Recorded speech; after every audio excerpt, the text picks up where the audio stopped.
নমস্কার দর্শক বন্ধুরা, রোশনাইয়ের আজকের পর্ব নিয়ে আমি চলে এসেছি তোমাদের সামনে। তো চলো দেরি না করে বাংলা সিরিয়াল সমাচারে তোমাদের স্বাগত জানিয়ে আজকের পর্ব আমি শুরু করছি।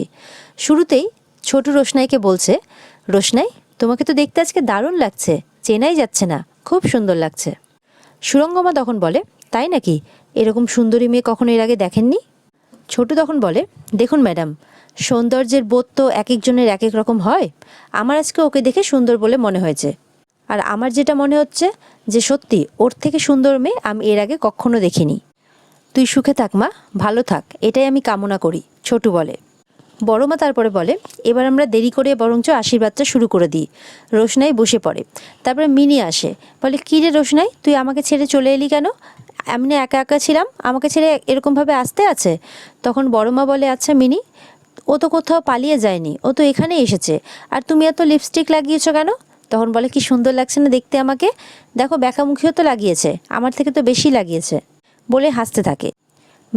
মিষ্টু তখন বলে, এইভাবে কথা বলতে আছে বাইরের লোকের সামনে মিনি? তখন মিনি বলে, তুই চুপ কর তো, তখন কিভাবে টানতে টানতে রোশনাইকে নিয়ে এলি, যেন মনে হচ্ছে যত তাড়াতাড়ি বিয়ে দিয়ে এই বাড়ি থেকে বিদেয় করবি ততই ভালো তোদের। ছোটু তখন মিনিকে থামানোর চেষ্টা করে। এরপরে বড় মাও মিনিকে থামানোর চেষ্টা করে, বলে যে, মিনি তুমি যদি আশীর্বাদ দেখতে চাও তাহলে এখানে চুপ করে দাঁড়াও। বলে, না, আমি রোশনাইয়ের পাশে বসে আশীর্বাদ দেখব। আর জাহ্নবীও চুপ করাতে গেলে ওকে আবারও বলে, তুমি চুপ করে থাকো বেঁকামুখী। চুপ করে যায় জাহ্নবী। বড় মা বলে যে, এখানেই তুমি দাঁড়িয়ে থাকো। তখন রোশনাই বলে, ছেড়ে দাও না বড় মা, আমার পাশে এসে বসুক না। তখন মিনিকে রোশনাই নিজের পাশে ডাকে। রোশনাই বলে, মিনি, তোমাকে না আমি এত কথা বলতে বারণ করেছি, তাহলে তুমি কেন এত কথা বলছো? তারপরে মিনি তার রোশনাইয়ের বরকে বলে যে, এই যে বর, শোনো, রোশনাই কিন্তু আমাকে ছাড়া একদম থাকতে পারে না, আর আমিও কিন্তু রোশনাইকে ছাড়া থাকতে পারি না, তাই কিন্তু মাঝে মধ্যে নিয়ে আসবে এই বাড়িতে, কেমন? তখন অবিনাশ হাসে আর হ্যাঁ বলে। এরপরে মিনি তার মাকে বলে, মা তুমি না রোশনাইয়ের ফোন নাম্বারটা নিয়ে নিও, বুঝতে পারলে? তারপরে বলে, এই রোশনাই, তোর ফোনটা কোথায় রে? তোর ফোনটা কোথায়? ফোনটা দেয়নি এখনো তোকে? তখন মিষ্টুকে জিজ্ঞাসা করে, এই রোশনাইয়ের ফোনটা কোথায় রে? বলে, তোকে ওটা নিয়ে চিন্তা করতে হবে না, রোশনাই নিজেই ফোনটা নেবে না বলেছে, আর তাছাড়া দুষ্টু ক্লাসে গেছে। মিষ্টু বলে যে, হ্যাঁ তোরা কি হ্যাংলা রে, রোশনাইয়ের ফোনটাও তোরা নিয়ে নিচ্ছিস, তোরা দিচ্ছিস না বলেই রোশনাই নেবে না। তখন মিষ্টু বলে, ওর বর ওকে না অনেক দামি ফোন কিনে দেবে, ওর বরের অনেক টাকা আছে। মিনি তখন বলে, সে বর কিনে দিলে দেবে, কিন্তু ওর ফোনটা ওকে ফেরত দিতে হবে, ব্যাস। এরপরে রোশনাই আটকাতে গেলে মিনি বলে, বাহ, যার জন্য করি চুরি সেই বলে চোর। সুরঙ্গমা গরিমাকে বলে, আরণ্যক কোথায়, তোমরা একসাথে এলে না কেন? অবিনাশ ভাইয়া খোঁজ করছিল তাই জিজ্ঞাসা করছি। গরিমা বলে, হয়তো ঘরে কিছু একটা কাজ করছে। তারপর দেখা যাচ্ছে ওপর থেকে আরণ্যক নেমে আসছে। আরণ্যক নিচে নামতেই অবিনাশ ভাই আরণ্যকের কাছে যায়, বলে যে, নমস্কার। তখন আরণ্যক বলে যে, কেমন আছেন? বলে যে, ভালোই ছিলাম জানেন তো, আসলে বাবার খবরটা আসার পর থেকেই না একটু টেনসড হয়ে আছি। পরশুদিন যাওয়ার কথা আমাদের, কিন্তু কালকে বিয়ের পরেই না চলে যেতে হয়, ওটাই ভাবছি। তখন আরণ্যক বলে, আপনার সাথে আমার কিছু কথা আছে। তখন মামি হয়ে যিনি এসছেন তিনি বলেন যে, আগে আমরা বরং আশীর্বাদটা সেরে নিই, তারপর কথাবার্তা হবে আর কি। তখন আশীর্বাদ করতে বসে পড়েন উনি। এরপর তার মামি আশীর্বাদ করে, আর আশীর্বাদ করার পর রোশনাইকে অনেক বড় একটা হার দেয়। সেটা দেখে মিষ্টু বলে, বাবা তোর ভাগ্য তো খুব ভালো রে, এবার তো আমার তো তোকে দেখে হিংসে হচ্ছে, রোশনাইকে বলে। তখন রোশনাই বলে, কেন, গয়নাতেই বুঝি সব সুখ? তখন তার মামি বলে, মানে অবিনাশের মামি, যে কেন, মেয়েরা আর কী চায়, তার বর তাকে শাড়ি দেবে, গয়না দেবে, আর সে সংসার করবে, ব্যাস এইটুকুই তো। রোশনাই বলে, সব মেয়েরা তো আর একরকমভাবে বাঁচতে চায় না, আমার জীবনটা আমি অন্যরকমভাবে বাঁচতে চাই। অবিনাশের মামা বলে, তাহলে তুমি কীরকমভাবে বাঁচতে চাও? তখন রোশনাই বলে, কিছু না, আমি এমনি বললাম। তনুশ্রী বলে, কথা বলছে দেখছো, পাকা পাকা, খুব পাকা মেয়ে। জাহ্নবী বলে, এটাই তোর পাকামো। সুরঙ্গমা তখন বলে, ও অন্য মেয়েদের কথা বলছে, আজকাল দেখেন না মেয়েরা স্বামী সংসার কিছুই করতে চায় না, ও সেই সমস্ত মেয়েদের কথা বলছে। এরপরে অবিনাশের মামি বলে, গয়নাটা পরো কেমন? তারপরে সুরঙ্গমা বলে, রোশনাই প্রণাম করো, এটাও কি শিখিয়ে দিতে হবে নাকি? ইনি তোমার মামি শাশুড়ি হন, তোমার শাশুড়ি ধরতে পারো, প্রণাম করো। তখন রোশনাই প্রণাম করে। অবিনাশ তখন তার মামিকে বলে গয়নাটা পরিয়ে দিতে। রোশনাই বলে, থাক, আমি পরে পরে নেব। তখন অবিনাশের মামি বলে, তোমার স্বামী বলছে, তুমি শুনবে না? তারপরে সুরঙ্গমা বলে, যাও গরিমা, ওকে হারটা পরিয়ে দাও। গরিমা বলে, পরিয়ে দেবো? সুরঙ্গমা বলে, পরাবে না কেন, এতে এত কথা কিসের, যাও, যেটা শ্বশুরবাড়ি থেকে দেবে সেটা পরতেই হবে, তাছাড়া এত সুন্দর গয়না না পরার কি আছে? হ্যাঁ মানছি তোমার অভ্যেস নেই, ছিল না তাই অভ্যেস নেই, এখন অভ্যেস করতে হবে, যেই বাড়িতে বিয়ে হচ্ছে সেই বাড়ির যা চাল চলন সেই অনুযায়ী তোমাকে চলতে হবে। এখন থেকে যেমন তেমন করে রাস্তাঘাটে চললে হবে না। জিনিস নেই তাই সাজতে পারোনি, এখন যখন আছে তখন আর এইভাবে চললে হবে না। আরণ্যক তখন অবিনাশকে বলে, ওদিকে রোশনাইকে কিন্তু হাতটা পরিয়ে দিল গরিমা আর জাহ্নবী মিলে। আর এদিকে আরণ্যক বলছে যে আপনার কাছে একটু একটা রিকোয়েস্ট আছে আমার। অবিনাশ বলে হ্যাঁ বলুন। বলে ওকে না ফাইনাল ইয়ারটা কমপ্লিট করতে দেবেন। তখন অবিনাশ বলে দেখি মা বাবার সাথে কথা বলি কি বলছে। তখন আরণ্যক বলে কেন, আপনি তো হাজব্যান্ড, তো ওর কোনো সিদ্ধান্তের জন্য আপনাকে আপনার বাবা মার কাছে কেন পরামর্শ নিতে হবে, আপনি তো নিতে পারবেন। অবিনাশ বলে হ্যাঁ সেটা ঠিকই, আমি ওর স্বামী ঠিকই, কিন্তু ও গ্র্যাজুয়েট হয়ে করবেটা কি, ও তো সংসার করবে, ও সংসার করবে, আমি রোজগার করব, ব্যাস এটাই তো মূল কথা। আরণ্যক বলে হ্যাঁ আমি বুঝতে পারছি, কিন্তু কোনো সময় তো বিপদ আসতেই পারে না, যে ওর হয়তো চাকরি করার প্রয়োজন হলো, তখন তো কাজে দেবে। তখন অবিনাশ বলে না না, যতই বিপদ আসুক না কেন আমাদের বাড়ির মেয়ে বউদের বাইরে বেরোতেও হয় না আর কাজ করতেও হয় না, তারা দিব্যি বাড়িতে সংসার করে।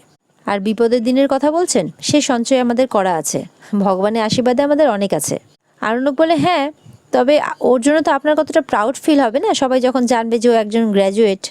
অবিনাশ বলে আমাদের গ্রামেও সব গ্র্যাজুয়েট অনেক আছে, কেউ পাত্তা দেয় না, আর তাছাড়া শুনলাম যে মডেলিং ফডলিংও করেছে, তো এইসব কথা তো মুখে উচ্চারণও করা যাবে না, জানানোই যাবে না। আরণ্যক বলে দেখুন সময় কিন্তু পাল্টে গেছে, এখন ছেলেরা আর মেয়েরা সমান, মেয়েরা কিন্তু ছেলেদের সাথে সমানভাবে পাল্লা দিয়ে সমানভাবে এগিয়ে চলেছে, তারা বিভিন্ন রকম কাজ করে নিজেদেরকে প্রমাণও করেছে, ছেলেদের আর মেয়েদের মধ্যে কিন্তু কোনো পার্থক্য নেই, তারা সমান। আরণ্যকের কথা শুনে তো আরণ্যকের বাড়ির লোকরা একটু বিরক্তই হচ্ছে, কিন্তু কিছু বলতে পারছে না মুখে। এদিকে অবিনাশ বলে সরি স্যার, আমি এটা মনে করি না, আমাদের বাড়িতে এরকম প্রচলন নেই, আর আমিও মনে করি না যে ছেলে মেয়ে সমান। রোশনাইও কিছু অখুশি হয়, মানে ওনার কথা শুনে রোশনাইয়েরও ভালো লাগে না। রোশনাইকে যারা ভালোবাসে আর নিজের রোশনাইও এই সমস্ত কথাবার্তা শুনে একটু অবাক হয়। মেয়েরা মেয়েদের মতো, ছেলেরা ছেলেদের মতো, মেয়েরা চিরকাল ছেলেদের বশে থাকবে, এটাই তো নিয়ম। অবিনাশ বলে ছেলে মেয়ে যদি সমান সমান হয়ে যায় তাহলে তো বরকে মানবে না, বরকে না মানলে শ্বশুরবাড়িতে কাউকেই মানবে না, তাহলে কি সংসারে শান্তি থাকবে? অবিনাশ বলে। আরণ্যক বলে তাহলে ওর ফাইনাল ইয়ারের পরীক্ষাটা আপনি দিতে দেবেন না। বলে সরি স্যার, আমার বাবা মা রাজি হবেন না, আর তাছাড়া আমারও এতে মত নেই। ছোটু বলে আমি একটু কথা বলি, এতক্ষণ চুপ করেছিলাম, সবার মত নিয়ে বলছি। রোশনাইকে পরীক্ষাটা কেন দিতে দেওয়া হবে না? এমন তো নয় যে ও কলেজে বারবার গিয়ে পরীক্ষাটা দেবে, ও তো বাড়িতে বসে প্রিপারেশন নেবে, তো আমার তো মনে হয় যে ওকে পরীক্ষাটা দিতে দেওয়া উচিত। কটা দিন প্রিপেয়ার করে ও যদি পরীক্ষায় বসে তাহলে কি খুব অসুবিধা হয়ে যাবে? ছোটু বলে। বাবলু বলে ছোটু একটা কথা বলি, ও হচ্ছে আজ থেকে ওদের বাড়ির বউ, তো ওদের বাড়ির বউকে তারা পরীক্ষা দিতে দেবে কি দেবে না সেটা তাদের ম্যাটার, তারা ঠিক করবে, তারা ডিসাইড করবে, তুমি কেন এর মধ্যে ঢুকছো?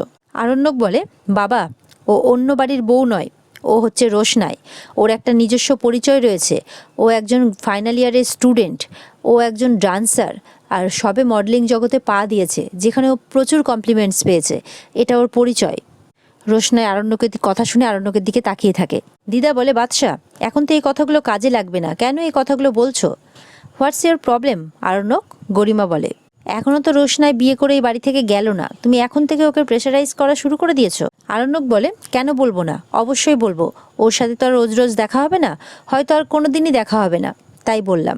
সুরঙ্গমা বলে যে অবিনাশ, তুমি আরণ্যকের কথায় কিছু মনে করো না, আরণ্যক একটু পড়াশোনা ভালোবাসে তো তাই এরকম বলছে আর কি, ওর বোনদেরকেও এরকমভাবে প্রেসারাইজ করে, আর তাছাড়া রোশনাই তো ওর বোনের মতো। এটা শুনে রোশনাইও চমকে ওঠে, আরণ্যকও। তো বোনদেরকে যেরকম প্রেসারাইজ করে সেরকমভাবে রোশনাইকেও বলছে আর কি পড়ার জন্য। অ্যাকচুয়ালি আমার জামাইয়ের আইটি ইঞ্জিনিয়ার না হয়ে প্রফেসর হওয়া উচিত ছিল, ভাগ্যচক্রে ইঞ্জিনিয়ার হয়ে গেছে, ওর দাদা রাজা সে প্রফেসর।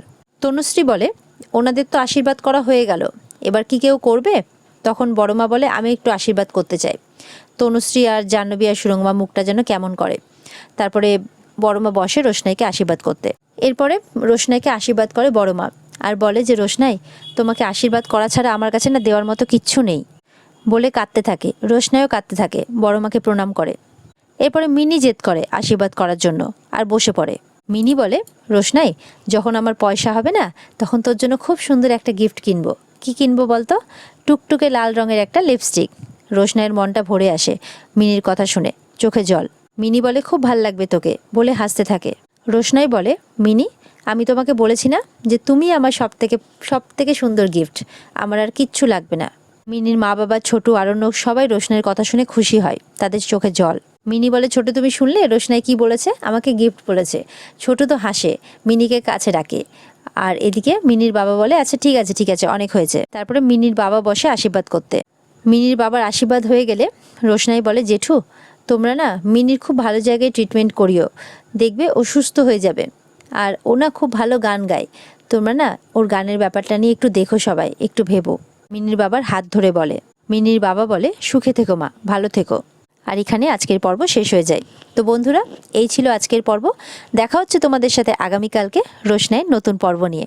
ততক্ষণ সবাই ভালো থেকো, টাটা। আর যদি ভালো লেগে থাকে তাহলে চ্যানেলকে লাইক, কমেন্ট আর সাবস্ক্রাইব করতে কিন্তু ভুলো না। টাটা।